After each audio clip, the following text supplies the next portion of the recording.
demanded to know who gave the order to shoot to kill during this disastrous conflict between the police and mine workers at Marikana. But said the Minister of Mineral Resources, Sujan Shubangu, Mr. Lekota was not in a position to point fingers.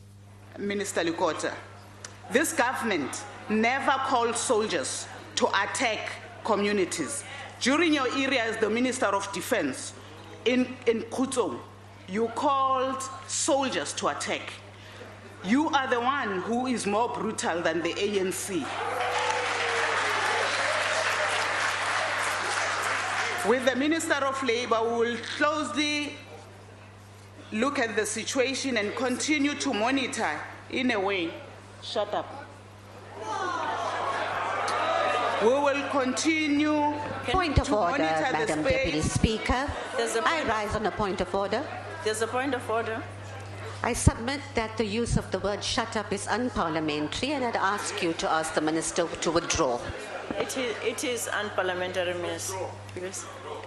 I withdraw, but also, Honourable Speaker, Continue, Minister. Point of order, Deputy Speaker. Will you please ask the Honourable Minister to also withdraw the reference to Lekota, who sent his soldiers to attack people? That never happened. no, if it, Honourable Deputy Speaker, it was in this country, it's public knowledge, during his term as the Minister of Defense, he went to the West End. It's public knowledge. May I rise on a point of order, Madam Speaker? May I rise on a point of order? This is unfounded. I have never sent soldiers to Khuton to kill people. It never happened. Otherwise, it would have meant that the government of the ANC instructed me to do so. It's not true. Honourable Speaker, Deputy Speaker. Honourable Deputy Speaker, just enlightening the House that I am a living witness to that event, which Honourable Minister is referring to. Former Minister Lekota did that. I was there with him. On a point of order, Honourable members. I do just want to say, if that is what the member says, then that is the African National Congress that did that. And I want to say, if she says that, and I want to say it didn't, but if she says that, member. the ANC is a party in power, not the individual. I rise on a point of order, Deputy Speaker. No. I want us to continue with the debate of today, which is very, very important. Please, can Honourable Minister proceed? I'm sure the other matter will be considered later. Thank you, Deputy Speaker. The debate then continued, but let's listen to more extras from the debate on the Marikana shooting disaster in the Northwest Province. The people of Marikana are bewildered in their anguish. 10 individuals were brutally murdered and 34 shot in cold blood. They need support so that they may heal.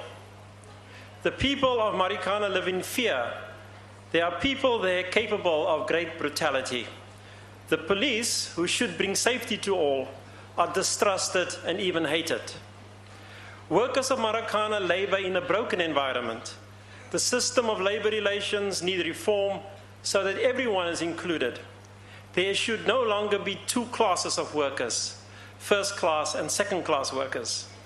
Workers of Marikana live in an artificial environment. They are still migrant workers. They are still migrant workers. We are defined by Ubuntu sociality and not by the cold alienation of male isolation. Chairperson, in the normal power struggle between unions on the one side and employers, no one is supposed to die. When one person dies, it is abnormal and a crisis. When more than 40 people die, it is a massacre of unthinkable proportions, a catastrophe. Because of what happened at Lonman's mine, the date 16 August and the name Marikana is echoing throughout the world and will be for many years to come. As leader of the Freedom Front Plus, I want to convey my sympathy and condolences to the families of the miners that were killed, but also to the families of the security guards and the policemen that were brutally murdered. The question in a situation like this is, at what stage should maximum force be used and when minimum? In my experience, the better the police force is trained, the less force is necessary to contain a difficult situation like this. The Sangoma that allegedly performed rituals with the miners should also take the blame for misleading angry workers into believing that his mutu could make them both invisible and invincible. Gullible miners lost their lives and 78 others were injured, while the Sangoma, who cashed in on their misplaced beliefs and vulnerability, is richer today. South Africans must be warned against Sangomas that exploit their fears and make money out of their ignorance while promising them impossible things. After the break, we hear how the Deputy President responds to a question on the misspending of millions of rands of taxpayer money by the state.